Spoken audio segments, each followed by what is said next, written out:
All right, good afternoon. This is Hugh Sung. I am a staff member on board the Battleship New Jersey, docked here in Camden, New Jersey, here representing the Battleship New Jersey's Oral History Program. Today is Monday or Tuesday? Tuesday, July 10th, 2018. We're on board the Battleship New Jersey, and our interview guest is David Mack from Epworth, Georgia. Mr. Mack served on board the Battleship New Jersey as electronics tech from 1989 and 1991. Welcome home, Mr. Mack. Thank you. All right. If you don't mind, begin by stating your age. So I'm 58 years old. Okay. And so when did you enlist in the Navy? So I was one of those early enlistments where you're still in high school. So I signed up while I was in my senior year in Warren, Pennsylvania, and actually went active duty on the 24th of October 1978. Okay. What was your inspiration for joining the United States Navy? So I was really into electronics and nuclear power. The high school I went to actually had a nuclear physics class, and at the time I was in foster care program, and I knew, even though I did very well in school, that there might be an issue with going to college and having someplace to stay afterwards. So I got all excited about the Navy, and me and a buddy went down to the recruiter and basically said, hey, we want to do this, and Everett said, want to do electronics? He said, we got electronics. He said, we want to do submarines. He goes, we got electronics on submarines. And he goes, well, we really interested in this nuclear power program. And he pulled a chair out and said, sit right down here. So initially that's what I went into, was the nuclear power program. And I signed up in the buddy program with my best friend. Oh, cool. Do you remember how old you were? So I signed up at 17 and I went in at 18. Yeah, that's interesting. Yeah, when I enlisted, there was a buddy program for the Army. So it's interesting. Yeah, we did go to boot camp together, but we got split up afterwards. But. Okay. So where was boot camp? So because my father lived in Florida, and we decided that since I wasn't going in until October, we would go down to Florida and kind of have a good time for the summer. We transferred to the MEPS out of Jacksonville instead of Buffalo, New York, and went in out of Orlando. So boot camp for me was in Orlando. Okay. And how was that like? It was pretty good. I was smart enough to realize it was all a game, in that I didn't take it personally. You know, all the yelling and screaming and all the stuff they make you do, they were going to find something. I remember failing an inspection and watching the company commander pull an inspected by thing out of his pocket and stick it in my shirt, and all you could do is take it. So, but I also remember being fired from being just a regular guy and set up over as a division. We had division leaders, and then you had port watch petty officer and starboard watch petty officer. Well, I was one of the division guys, got fired from that, and he made me port watch supervisor, so I had half the unit. It was good. Okay. I enjoyed it. Like I said, you had to go in with the attitude that they were going to mess with you, and if you just took it lightheartedly and did your best, it was fine. So, anything else you remember from there? Well, I remember that when we had our last day, we'd already graduated, but once you graduate on a Friday, you don't leave until Monday. So that weekend, you figure, well, we're all done, so we're like laying on the racks and stuff. But you didn't get on your rack until it was time to go to sleep. So they decided they were going to come through, and they rousted us all, and we did what was called the Orlando Shuffle. So basically hold your hands out in front of you and run in place with your knees going as high as they can for god-awful amount of time, anyway, long enough that your arms and your feet hurt. So they called it cycling us. So they cycled us even though we'd already graduated. But it was okay. And I remember going to SeaWorld on a break. You got to go out to town as a group once. Well, I had just got married 2 weeks before I went in, so my wife lived an hour away, so she met me at SeaWorld. And I remember getting chastised for holding her hand. And I politely told the company commander that was chastising me that it was my wife and I had gotten married a month ago and I was going to hold her hand, so he backed off. I mean, he could have got mad at me, but I think we weren't kissing or anything, which you weren't allowed to do. So after boot camp, you went to A school, correct? Yeah, I went to what we call BEE, which is Basic Electricity Electronics. Went to that down in Orlando. I was supposed to do the first part there and the second part at Great Lakes. They had a really bad snow. This was 1979, and it was really snowed in bad, so they looked for volunteers to stay in Orlando instead of going in Chicago in the wintertime. Of course, I raised my hand and ended up not going up until April. And then I was in electronics A school at Great Lakes. Well, I happened to be there during the Navy riots that they had at the A school. I don't know if you ever heard of those, but it started by some locals, a girl's boyfriend picking up and beating up on one of the Navy guys, and then it just escalated from there. So that was when the Navy decided that when you went from boot camp to school, that you got too much freedom, and so then they instituted uniforms and marching and all that while you were in school. But luckily I was in that transition and kind of missed it. So I know I went to get on the base. I lived in Zion, Illinois, and drove down, and they said, sorry, can't get on, turn me away and go home. I went, but I'm in school, you know. And for 3 days they shut it down, so it all worked out, I guess. Shut it down for the riots, correct? Yeah, they restricted everybody to the base. If you were off the base, you didn't get on, and if you were on, you didn't get off. And I mean, you know, at the time there was a lot of the local businesses that took advantage of the sailors. You know, the loan people, a lot of shops and different things that took advantage, and so a lot of frustration came out. But I didn't participate in any of it. Like I said, I wasn't anywhere near it, but I didn't get to feel it, you know, because of what happened. So. Okay, but you still managed to attend A school amidst all that. Yeah, chaos, right? I want to say I left there. I want to say October that year, and then from there I was in the Navy's nuclear power program. So I headed down to Orlando, which at the time where the Navy's nuclear power school was. And when you sign up for the Navy to go in nuclear power program, you take a test. Well, the test is like half math and half physics. Well, at the time I didn't have any physics, so I didn't do as well on the test as like my buddy did, because he had physics.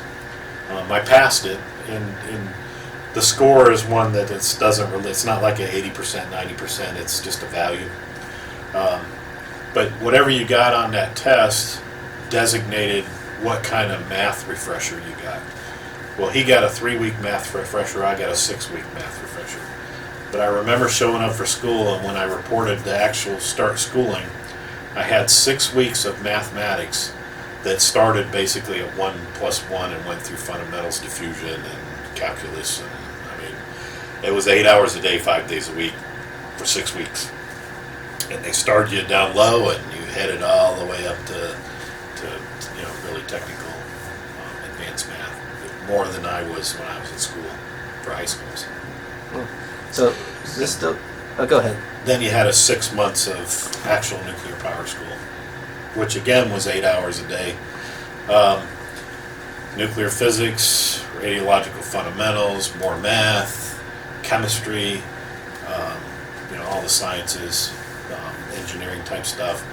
And basically they wrote on one board. There was like 4 blackboards across the front. They'd start writing on one, get to the end, and come back and start erasing. They'd keep going all day. And you weren't allowed to take anything home, so you'd spend 40 hours a week in class. And depending on how good you were, I probably put another 10 hours in homework and stuff. But there was guys that did 80 hours extra a week. You know. And then at the end of 6 months, you took a comprehensive test, and hopefully you knew it all. But later on, I had a job with the FAA, and their training was multiple choice tests. Well, when you were in the nuclear power program, there was no such thing as a multiple choice question, so that made it different. So was this all considered A school? It maybe nuclear power might have been considered more of a C school. A school was to get my basic electronics. So every nuclear power candidate had a basic rate: electronics, electrician, machinist mate, seaman, and then from there you went to nuclear power school. There was, like, from the time you signed up until the time you graduated and got in from the nuclear power program and actually participated out in the ship, I think they said the drop rate was about 75%. So you had to have something else to go to. So that's why they did the A schools first. Oh, wow. Now it's different, though. Now they kind of teach them all at the same spot. You do A school and everything all in one place. But at the time, that's what we did ours. I see. All right. So after all the schooling, what was your next assignment? So after the nuclear power school, I spent 6 months in a prototype in Idaho, which is basically working on a nuclear reactor and learning that. And then I reported to the Mariano G. Vallejo, which was out of Kings Bay, Georgia, but I was stationed out of Charleston, South Carolina. And I reported to her. And I spent from 81 until... So my first ship was 81. From 78 to 80, April 81 was nothing but training for me, which is more than most people get. It was quite a bit. All right. I spent on her until next year on the 82, and she was going to get refueled, so they split the crews. But I was it was a missile submarine, so basically had two crews. You would be gone about 105 days, back about 95 days, and then you had a little bit of overlap with the other crew. And I did that. I did the Vallejo until, I want to say, somewhere around September of 82, and then I got on board the Henry Clay, which was home ported out of, the crew was out of Charleston, but the actual submarine was out of Holy Loch, Scotland. And I did that until July of 83. And then after that I was off submarines. Okay. So both the Vallejo and the Clay were submarines, correct? Yeah, both. There were two different classes, but they were ballistic missile submarines. Two crews. I got qualified submarines on both of those ships. Right. They're both nuclear, correct? Yes, they are. And I was a reactor operator on board both of them. Okay. So what was it like on the submarines? Anything you remember? Like conditions, food? Yeah, so they keep you so busy. Your first goal, if you're not an engineering person, is to qualify ships. So you have to qualify submarines, and basically qualifying submarines meant knowing every air system, every hydraulic system, every fuel system, every piece of equipment, all the damage control on spaces. You had to be able to walk into a space and be able to turn off valves and power up equipment and turn things off depending on what kind of casualty happened, because you're underneath the water, there's nobody but you. And so you had to know something about every system and a lot about the ventilation, the fuel, and all the major things that keep it going. Obviously somebody didn't know nuclear power didn't have to understand how to run a reactor, but I had to be able to walk into a torpedo room, and if they said fire in the torpedo room, I needed to be able to. They had what they call bills, and it would tell you for whatever condition, close this valve, open this valve, shut this vent, and you had to know where all those were. So and then each class ship has their own. So I did it on the Vallejo, and then when I reported back on the Henry Clay, I had to relearn the differences. Basically, I knew all the system operations. Right. So after that, you were transferred to the Hundley? You're right. I went to the Hundley for 3 months, and that was because at the time I was in Scotland and I had to wait for orders somewhere else. Okay. So I was in Hundley. I worked at the out of the Admiral's office. Basically, it was just a whole job. I was doing all the work. So the Hundley's a subtender, so you have subs sitting next to it, and everybody but nuclear power gets assistance. The nuclear power people, you are the assistants. So all the ship jobs that the ship did for the subs, all that got reported to the Admiral that was on board, and I organized all that and made the reports to him in the morning. And then I got official orders back to Charleston on board the Canopus, which was another subtender. And she was going in the yards. They assigned me to navigation electronics, but then we went in the yards, and every group had to supply somebody what they call habitability team. So habitability team redid all the berthing areas on the crew, and they reassigned me to that since I was brand new. You know, I showed up, so they stuck me down there, and I spent the next year with running around the ship with welder cables and what they call a stud gun. So when you look at all these cable runs on the ship where they've stand off and they've got wraps around them, I put in thousands of those. So, and you chip a spot in the paint, hold the stud gun up, and it weld a stud with a little magnesium tip to the thing, and then you run the wires through it. So I did that for a year, and then transferred that next year to Corpus Christi, Texas, which was a naval air station. This was a general shore duty for me. I QA'd flight simulators during that 2 years I was there, basically mostly on a midnight shift. So my job is it was contract maintenance for the flight simulators, and the pilot instructors would put down things that they say weren't working correctly, lights, fuses broke, instruments, whatever it was. And then the maintenance crew would come in on the midnights and they would repair all that.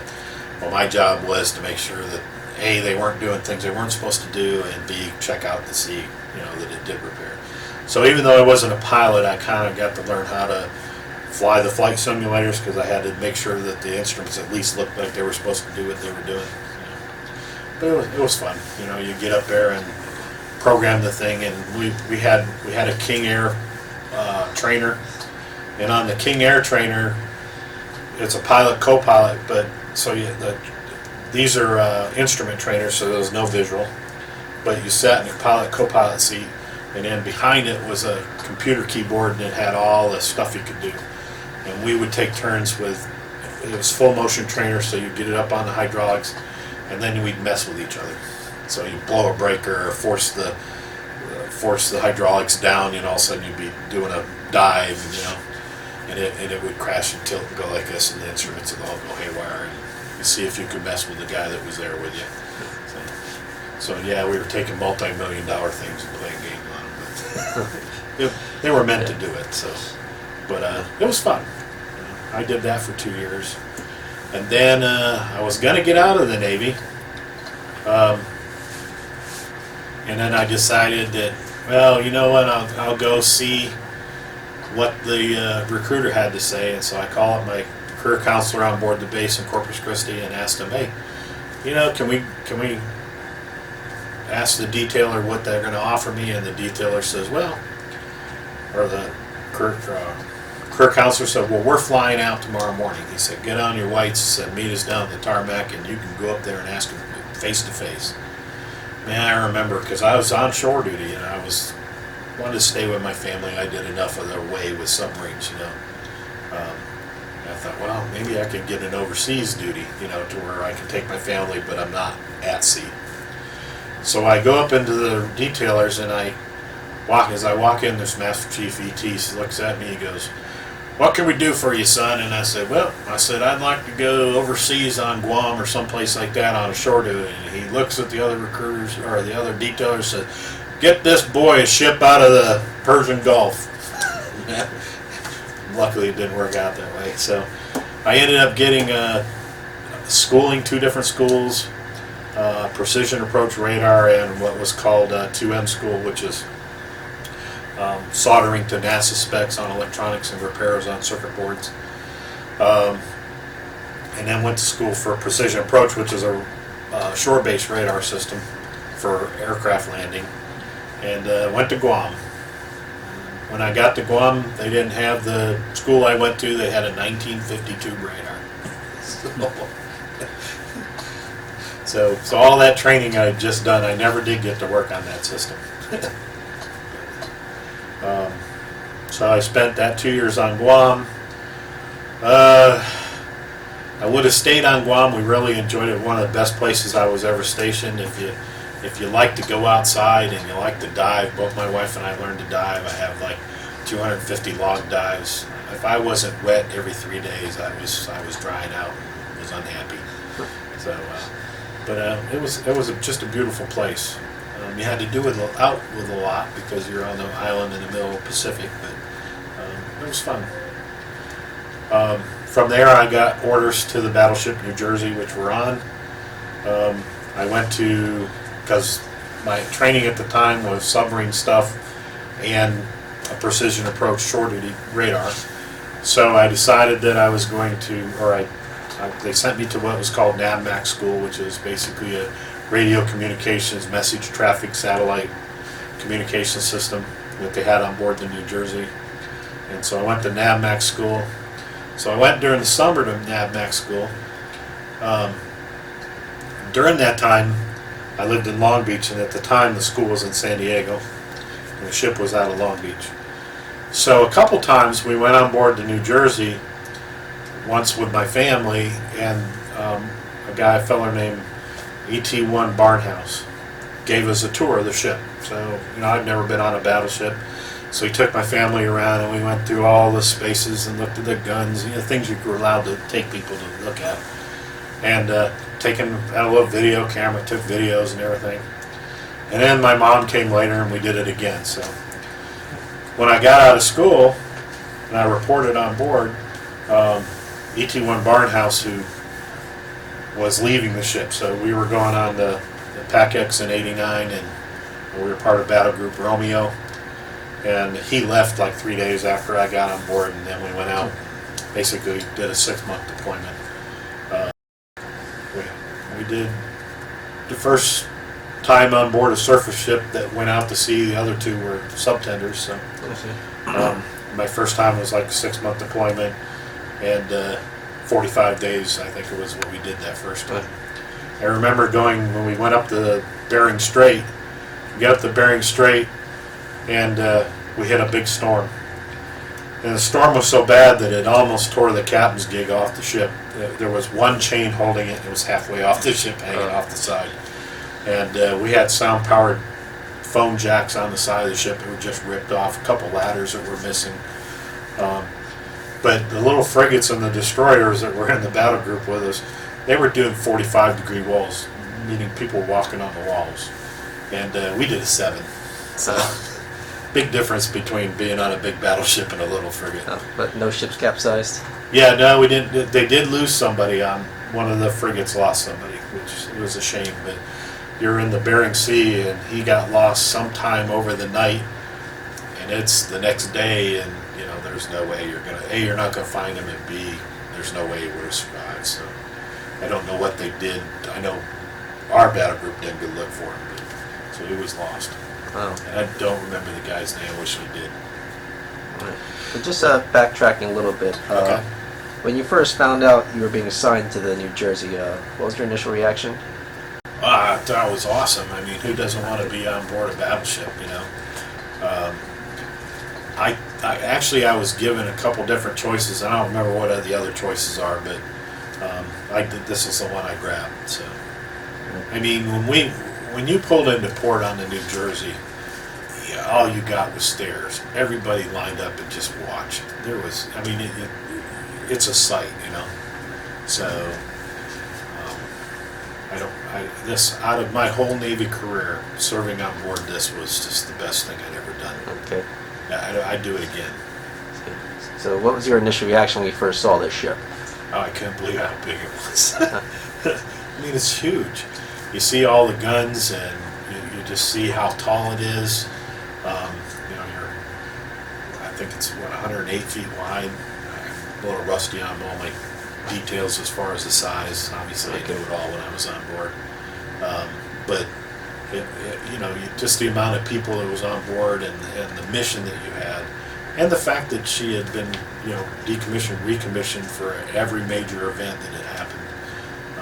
The only one she missed was Desert Storm. Let's see. And the only reason she missed it is we had just pulled into the yards and we had taken off the radar antennas, most of the electronics, all the fuel, all the ammo, and they said, stop everything. Well, how long would it take you to put it all back on? Well, it's not so hard to put fuel and ammo and stuff back on, but electronics and other things and systems, they all need realigned and tuned, and so that takes longer. I believe they told 30 days, and they said, no, keep going. So we didn't get to go to that one because we were just, timing was off by half a month. I see. So when you first got on board the New Jersey, you were first assigned, you first participated in PAC-X? Yeah. Yeah, I was assigned, so I went to school for the satellite communications system, but when I got on board and they found out I was a radar tech, I was an E6, so they said, oh, we need a work center suit for radar, so automatically I went to completely opposite of what I had been, the position I was for. Not that I didn't work on the Naval X system or the NavMax system a few times. But there was a guy whose main job was to do that, and I just assisted him whenever he kind of got stumped on the system. So I was in charge of the 09 and 011 spaces where the surface radar and the air search radar was. Okay. So during PAC-X, though, here's a story I was telling the tour guide, or the guy, one of the crew on board now. I was studying to do my surface warfare. So, as an E6, and on a battleship, we kind of had like regular work days, but as an E6, I didn't have an at-sea duty station. So, all my guys had duty ET, which meant you were on call. You really didn't have a watch, but in case some of the electronics broke, you would go get woke up and you go see if it's basic stuff. If not, you went and woke up the tech. Well, I didn't have to do that, so after a work day, I had the time off, so I went and was hitting my surface warfare. So surface warfare is basically all the systems that are on the ship and what they do, damage control, firefighting, all that kind of stuff. So I pounded, learning all the systems.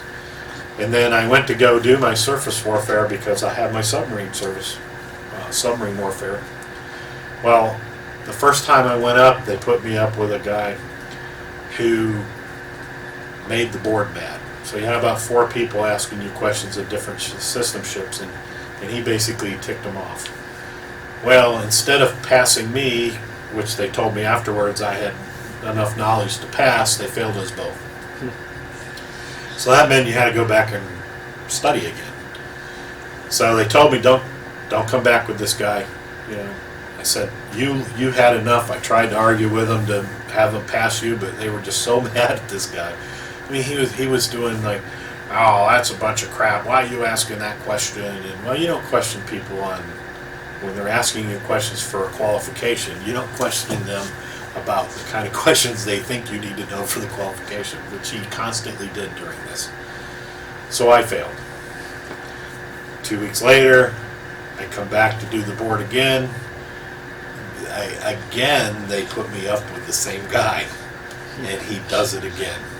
Only this time he really made him mad because it's the same guys we had the first time, and they think he's going to be a little bit humbler for this, and no, he wasn't.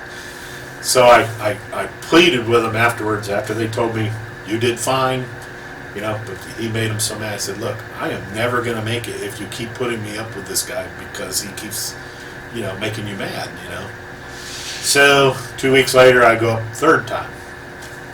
So I remember this board for the surface warfare so well because the Master Chief HT was he had all the damage control stuff, and he had a stack of cards, 3x5s about this high, and it had all the questions on what's this kind of weld, what do you do, where's this fire extinguisher, how do you run a hose, all the stuff for different things for fighting fires, kinds of fires, and a lot of it was pretty in depth. It was all on these cards. Well, this was my third board. Now the third one they put me by myself. The advantage of having, if you normal advantage of having somebody else is you alternate questions. So you get to hear what he gets asked, but you're not responsible for it. So you hear a lot of the questions. So I heard more questions than most people saw. And I remember that the damage control master chief kept ripping off these questions, and I just kept answering just like this because I heard them all. And finally he just stopped and he looks at me and he goes, "This is your third time, isn't it?" And I said, I asked Master Chief, and he goes, "You probably heard every question on this card, haven't you?" And I went, "Well, I don't know if I've heard them all, but I've heard quite a few." And then he just set that stacking like this and put it off to the side, and he goes, "You're in number 3 engine room, and you look over in the corner and you notice this happening." And I don't remember the exact questions, but they were scenarios. Well, you don't get scenarios as an ET, you know. You get the basic firefighting stuff, you know. Well, here I'm having to decide what routes to get out of the engine room, you know, which procedures to start first to combat the issues he was getting. You know, one of them is the halon system goes off, which displaces air in the space. You know, how do you get out? What ladder are you going to go up? Where are you going to go? Who are you going to call? All that stuff. And he was pretty happy with my answers at the time because, like I said, it's the third time I was really into everything that was going on. So they finally said, "You've passed.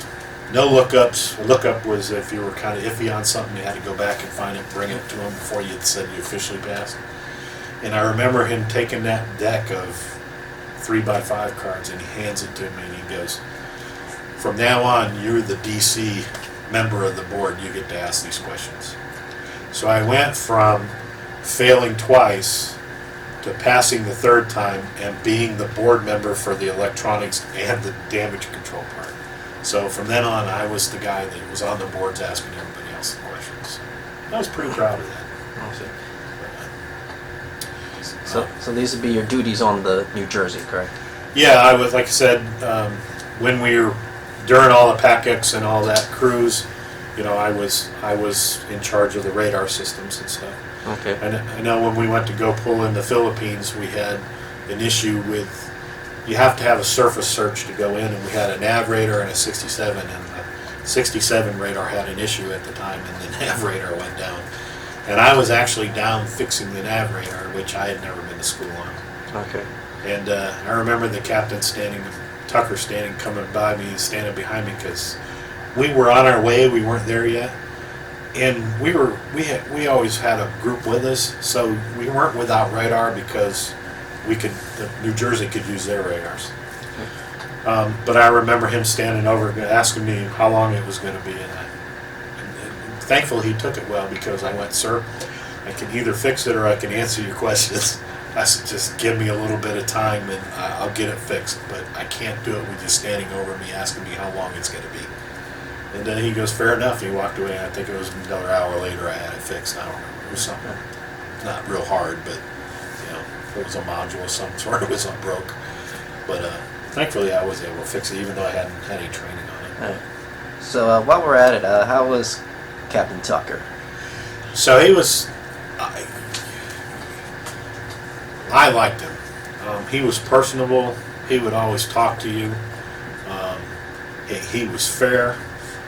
Even, and you know what? I don't even remember the XL's name. It was that bad. That's how good Tucker was as a CO. But he had what was called a STAR program, and a STAR program, you basically, each division would put in a person to say, "Okay, for this month, this is the guy that we think did the best job, and here's what he did. Here's things that he did. Here's where he went up above and beyond." And I got one of those. Well, as one of the rewards for that, they gave you a leave chit, and you were allowed to put in for any day that you wanted for the whole day, and you were the approver. So you signed the CO's spot, and nobody could deny you that leave.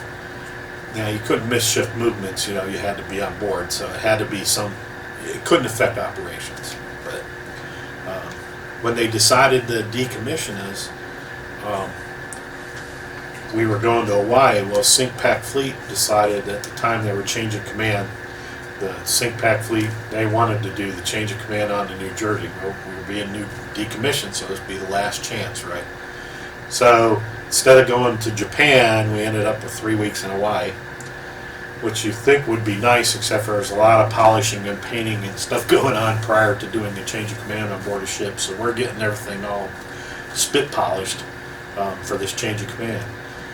Well, I started thinking, now I've got my leave chit that I could get to do, and if you ever been to a change of command, it's hours of standing at attention and listening to speeches, and usually it's warm, and it's okay, but it's not the funnest thing to do in your career. So I fill out the leave chit for that day and sign the bottom and say, here, I'm gonna take that day off.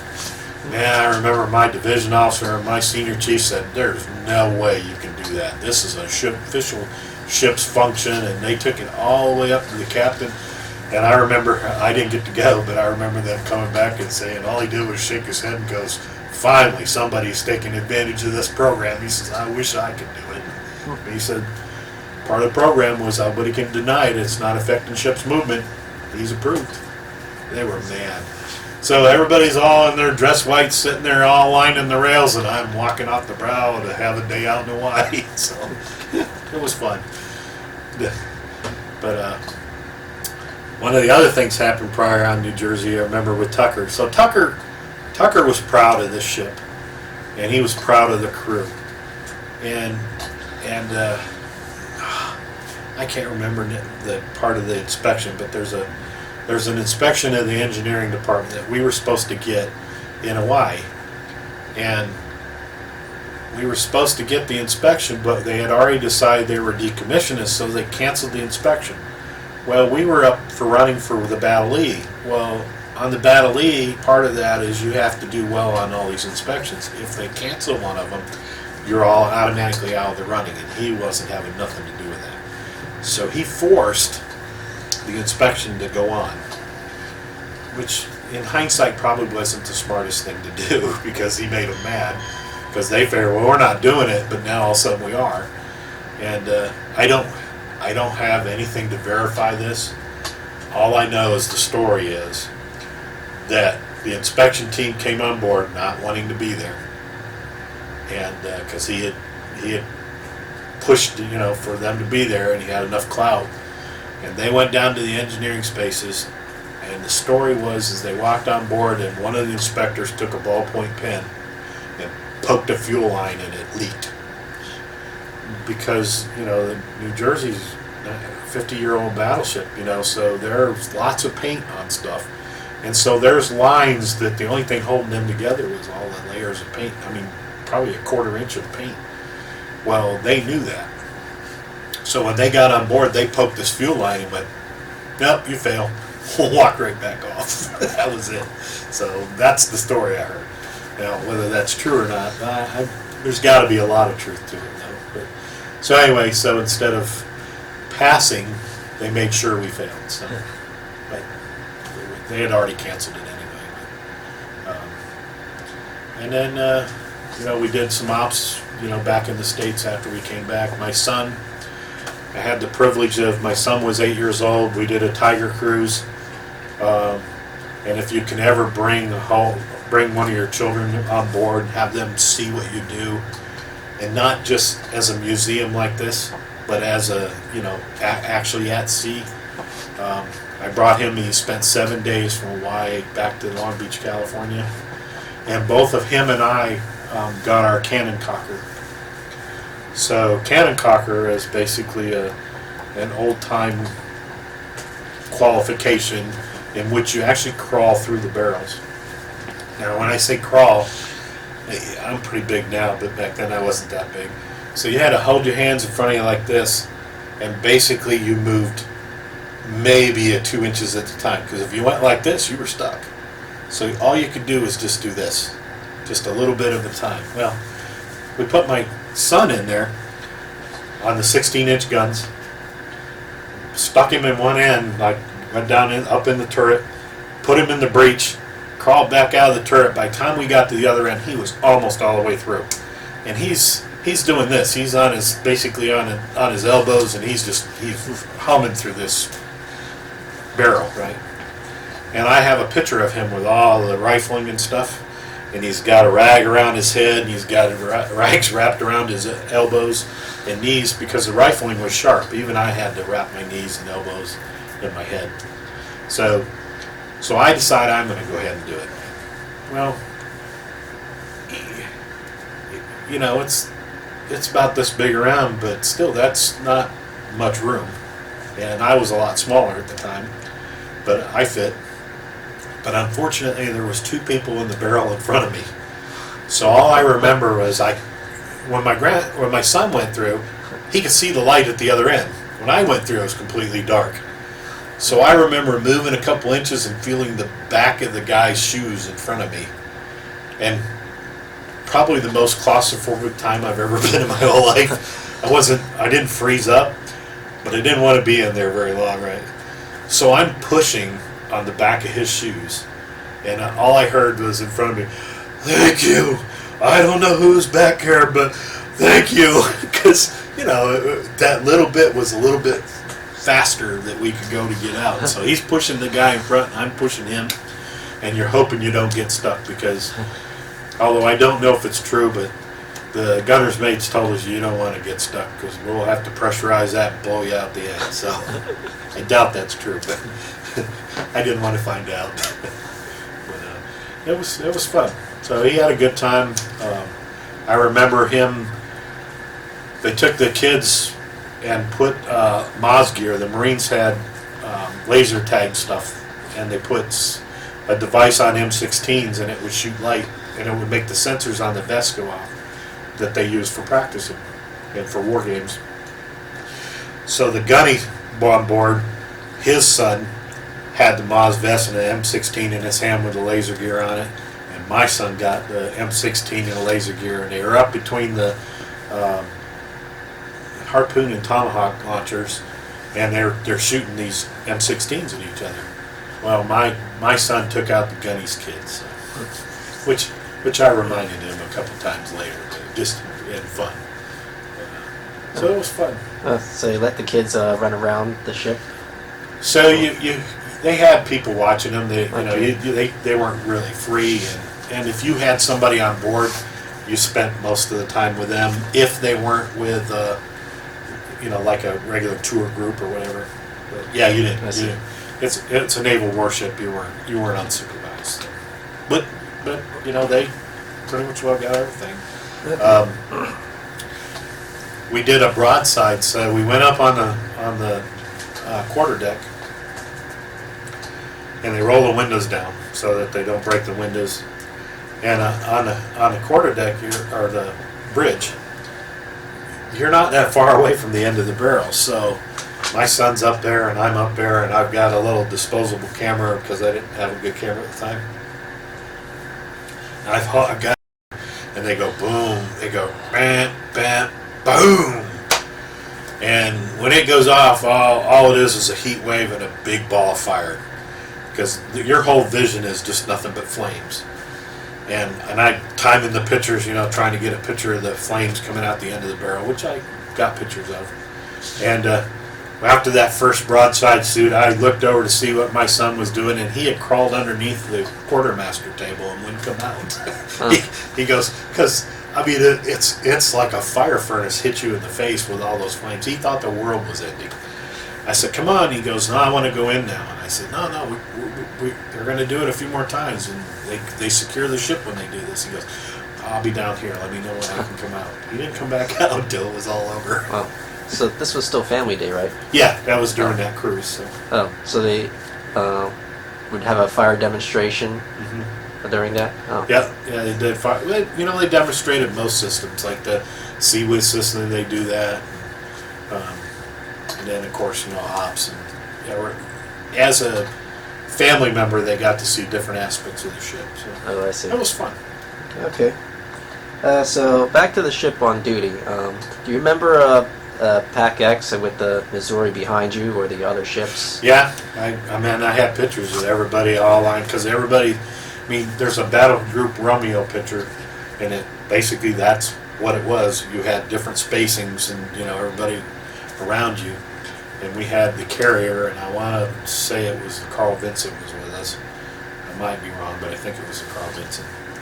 And so you had a carrier in our battle group. You had us and the Missouri, and then a bunch of the frigates plus some supply ships, and then you'd just be all spread out going through the water. It was an awesome sight. You just look and all it is nothing but gray ships. Right. We were in the Indian Ocean, I believe, and we got this was not PAC-X, but we got buzzed by the Bear bombers, the great big Russian bomber. Yes. And the captain said, "All right, they're coming in." He said, "If you want to get a picture of this Russian bomber," he says, they're gonna come just above sea level, and they're gonna go right by us." He said, "If you want to get a picture, you better get out now." And so we're all out on the decks with our cameras, and you can look in the windows, and all in the windows are all the crew on board the bomber taking pictures of us as they're going by. It was fun. So basically take pictures of each other. Yeah. Well, you don't see a battleship all the time, or a Russian bomber. Okay. Right. So, when you're at PAC-X, the New Jersey and Missouri were firing simultaneously, like main guns, secondary guns. Do you remember that moment? So, I remember firing, but my space. So because those are all battle station conditions. Okay. So you have an assigned space. My space was the radar. So I'm inside the ship, inside a room with sound-powered headphones on. All right. You couldn't see the firing, right? Not during those exercises. But The only time I saw the fire was when I did it with my son. Okay. But you could feel the ship tremble even on the 08 level? Yep. So I was on the 09, and so I was in charge of the 09 radar space and the 011 radar space, and basically the whole ship would just shake. I had taken my little Apple IIe computer with me, and I just whenever it shot, I'd hope that all the electronics at the board would stay intact, because it shake, and loud. Even up that high, and we're kind of in the middle of the ship, but you're not as close to the guns, and all the bulkheads would just vibrate. Okay. And one of the things that when you did PAC-X, because we were coming in that storm, you're supposed to rig for sea. Well, I was new to the ship, but everybody else had done it. Had been on there at least a year or so, and so I said, "Well, we need to rig for sea," and rig for sea means you tie down anything that can fall over and secure everything. And they were like, "Nah, the New Jersey doesn't hardly move. This thing's 53,000 tons. It's not going anywhere, right?" Well, we had books and paper and pencils, all our electronics and stuff was all secure, but all the things like a water bottle and stuff like that, it was everywhere, because we didn't really believe we were going to bounce around that much, but we did. So Interesting. So why don't you describe your duty stations up in the 08 and 011 levels? How was it like, your duties? So I was a supervisor. So my duty was to make sure all the maintenance was being done correctly, logging all the maintenance. I had not been to school on those systems, so although I helped when that 67 radar was down, I repaired the nav radar. Plus I was assisting the guy that Todd Mills, who was the guy that was working on the 67 radar. But basically, every day, just we did maintenance and any repairs that had to be done. And for the most part, and this was true for most of my Navy career, you maintain things well enough that they don't break that often, But there's a lot of maintenance to do. Changing filters, doing what they call alignment checks, realign stuff, checking to make sure everything's operating the way it's supposed to be. We did a lot of quote-unquote repairs on scopes and CIC. We had OS people who didn't know how to line scopes, so we had a nice procedure there that told you exactly what you had to do. And finally we get tired, and I told my guy, I said, "Go up there, check the scope out. If it's not, turn the video back down and tell them it's good, and walk away." Okay. And when you walk away, he goes, "It's not working."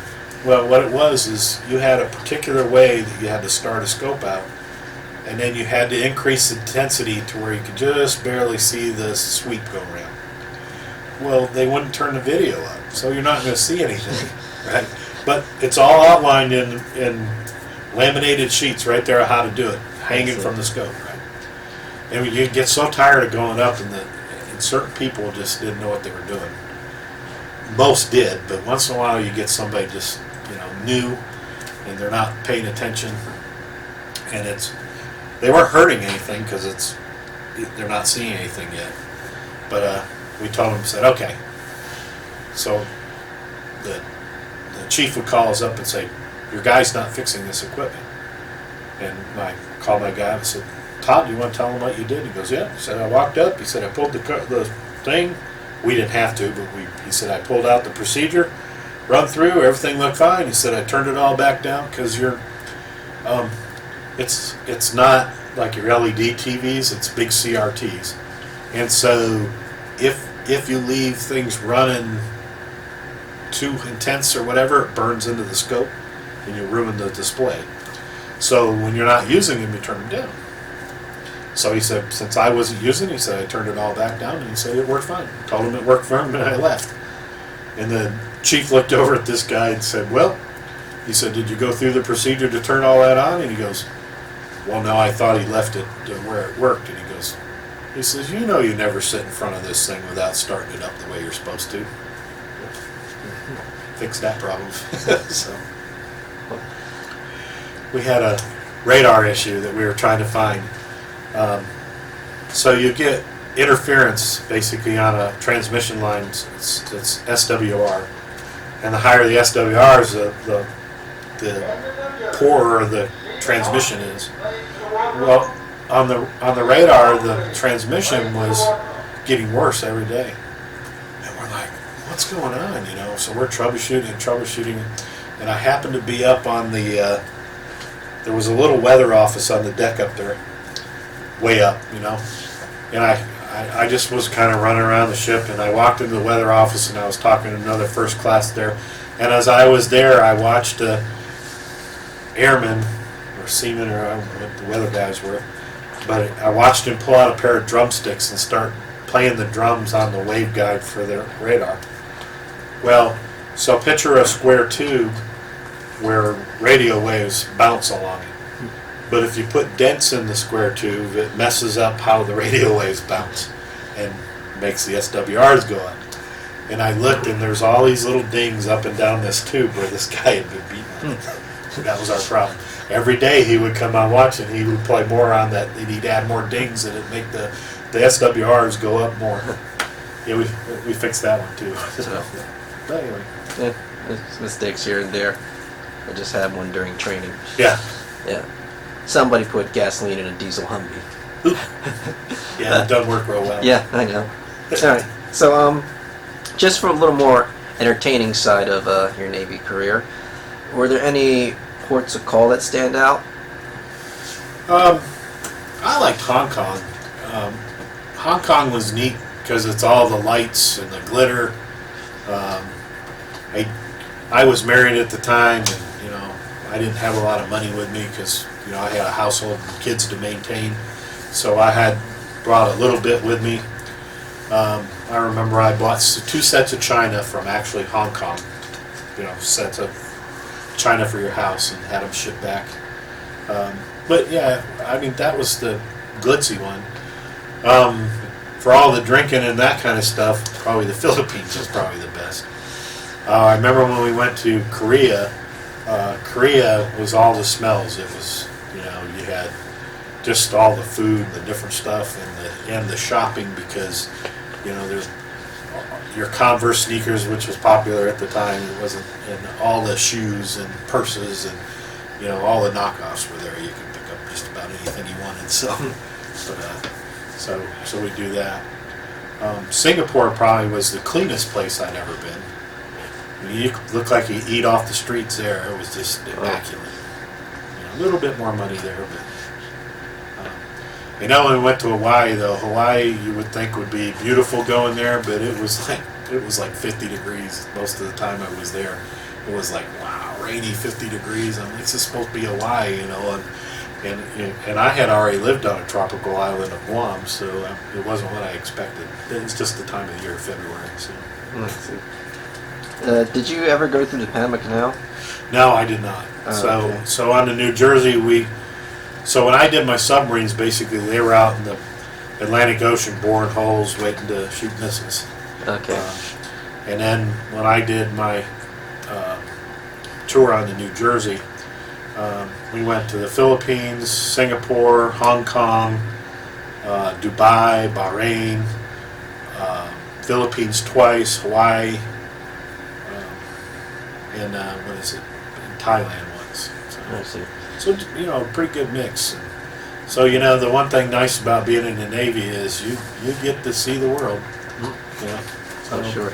I got to see places that most people will never be at. So. Did you ever cross the equator? No. So to cross the equator, you get to be a shellback from a polywog. Well, oh, yeah. we were, and Singapore is really close. We were 50 miles from the equator, but the admiral on board this New Jersey was a wog. The rest of the battle group went under. We did not. He did not want to participate and be, I guess, whatever. But anyway, we didn't go. And everybody wasn't happy about that. Okay. So which admiral was this? I don't remember his name. Okay. I could describe him to you, but I don't want to do that. So, but he I guess he had never crossed the line, and he had no intention of doing it. So, at least that's what we were told. I see. And it seemed like a reasonable explanation since the rest of the battle group went across and we didn't. So, and the ship, the New Jersey, the tour before that had went to Australia. So all of them, most everybody on board had crossed. I see. So the more people you have that are shellbacks, the harder it is on the few that are what they call wogs. And but it was something I wanted to do, but I didn't get to. Oh, just missed it. Yep. I see. Out of my control. While you were on board, do you remember any VIP, like entertainers or world leaders coming on board? Yeah, we had, was her name Dags? There was a female singer who sang on board, and I think it was Hong Kong. And I don't remember her name. It wasn't like rock star, popular pop. It was somebody you knew the name of. I see. And I want to say Dags was her last name. I don't remember, but so we got a free concert from that. So, but that was the only one I remember. Okay. So now we're approaching the New Jersey's decommissioning in 1991. Can you talk about that? Yeah, we were all kind of depressed, because who wants to, be the one decommissioning the ship, especially one that has all this record and as majestic as the New Jersey is. And then when you go to decommission, you start losing a lot of people that you had on the crew with you because they cut down on the crew and everybody ships off. But I was one of the ones, I went from work center soup for that to what is an LPO. So on the electronic spaces for OE, I was in charge of the decommissioning process for them. And I actually got an award for being a month ahead of schedule on all of them, so we were doing real good. But I remember getting my guys come up to me and they say, "Hey, supply wants a list of all the parts that we have." Well, there were bins in the New Jersey for systems that were no longer here. But we still had a lot of parts for all that in the electronic spaces. My guys are like, "Look, it says part number, description, cost, amount, it's just a big sheet." And he's like, there's probably 30,000's worth of small PC parts, He goes, "How are we ever going to do that?" He said, "Half this stuff we don't even know what it is until you go to look it up because, when you go to replace it." He said, "But, sometimes you don't know what it actually goes to." And I said, "Man, that seems like a lot." I said, "You know what? So let's don't second guess it. Let's go down to supply and find out what they're really looking for." So I went down and took the sheet with my guy and said, hey, it says here you want us to inventory all these parts. I said, that's a lot of parts. And he goes, yep, we need all that. We're accountable for stuff, and we need to know what it is. And I said, when you say you're accountable stuff, do you have a list of what you say I have? You know? I mean, if you've got a list, at least we got something to start by. And he goes, sure, you've got this box. And what it was a repair kit that had like 10 things in it. And that's all they were looking for. Where they weren't looking for all the little piecey parts. They just wanted this one kit that was a unit, and we just had to inventory the things that took 5 minutes. But those same parts now, you couldn't leave all that stuff on board because we were decommissioning. So we're like, well, what do we do with all of it? So while we were in port, prior to going into the shipyard, we put all this stuff now. Everybody on the Navy has parts that are more important than other parts, you know, like, hey, this is hard to find, you know. So we had these bags, and we put them all in these like 5 or 6 trash bags full, but certain items we knew that other people would want. So we went across the pier over to the next pier to one of the amphib ships there, and the marine haul transports.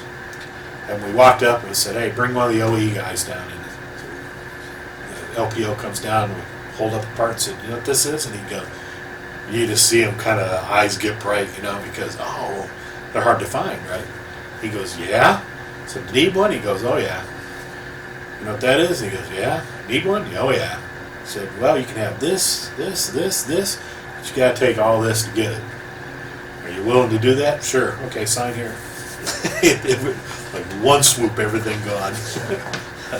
But they were happy. I mean, they got more parts than you would ever have for spares. So. I see. Were you there during the decommissioning ceremony? Yes. Okay.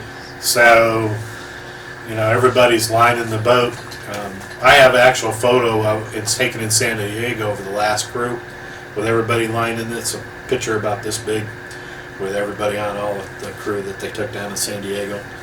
But, they do all the ceremony. Everybody's in your dress. Blues, I think we were at the time. I don't have any pictures from it, unfortunately. But, and then you one at a time you cycle off the ship, and it was sad. But one of the proudest moments of my life was serving on board the New Jersey. Yeah. Listen, that's why.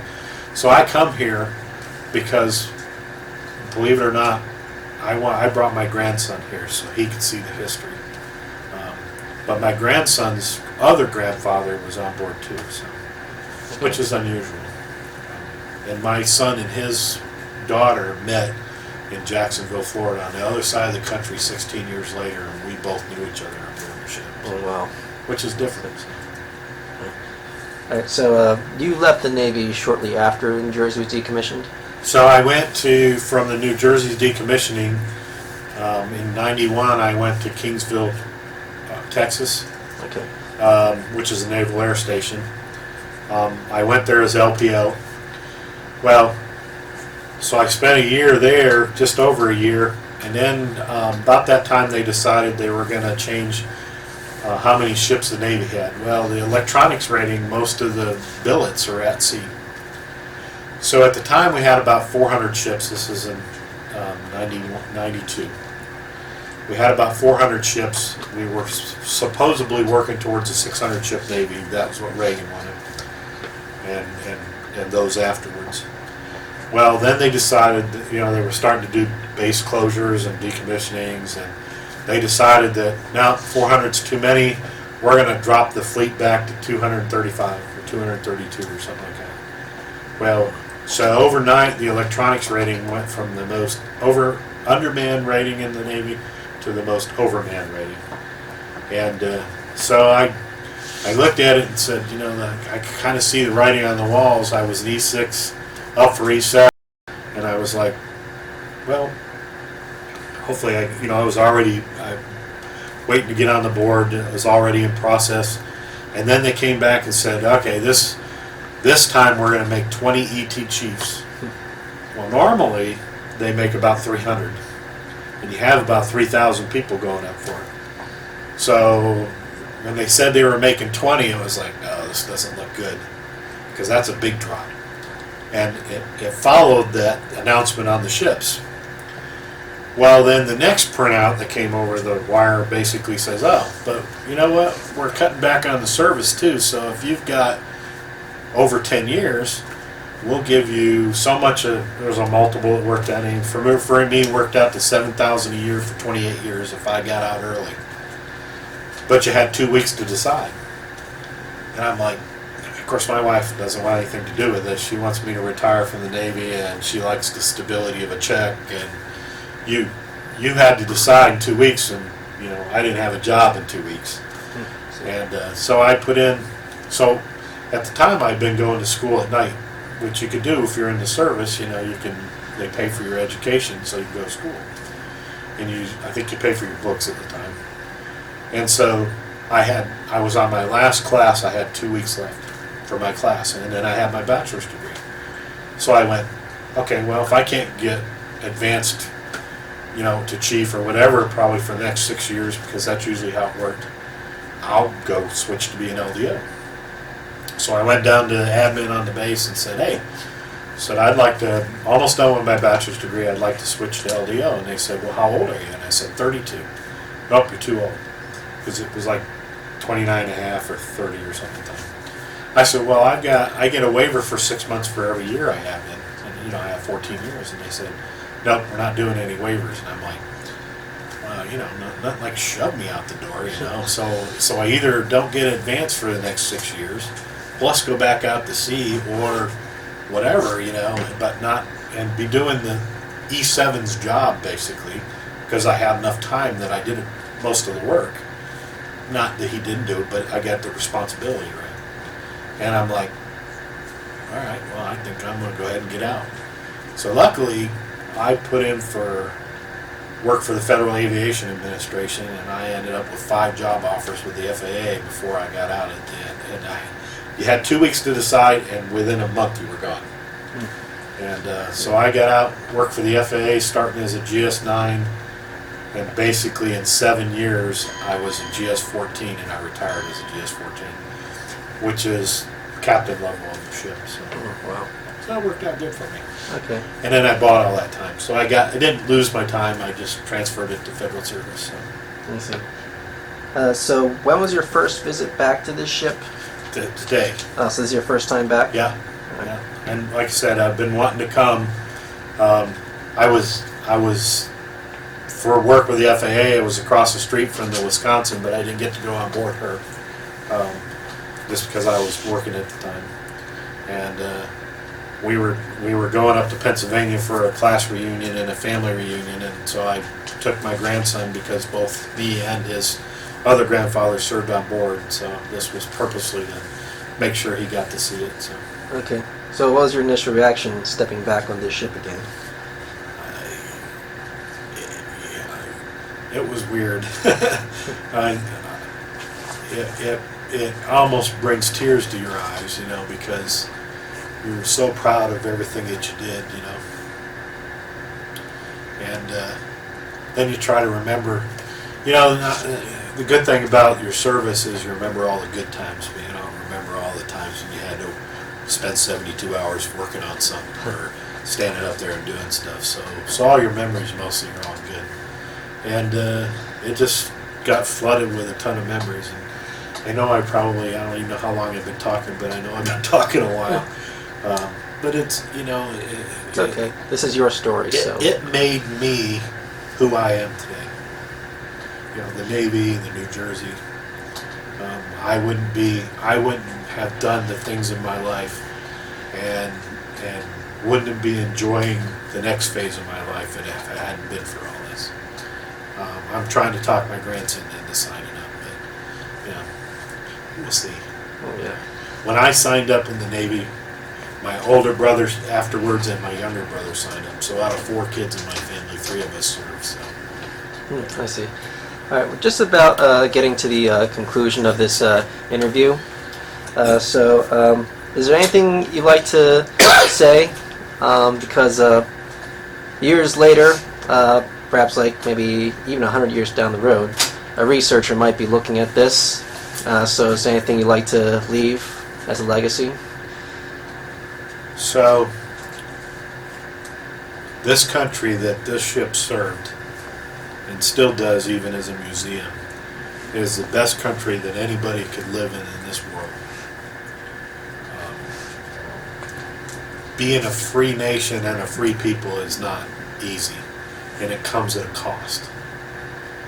And although I spent time in the Persian Gulf and stuff, fortunately I was never in battle. However, there's a lot of people that didn't make it through battles. And years from now, it's the people that served in the Navy, Marines, Air Force, Coast Guard, Army, who have made sure that the rest of the people out here on the shores of the United States have the life that they have. And but you know what? I'm proud of my time serving, and hopefully this United States that we have will keep going and last forever.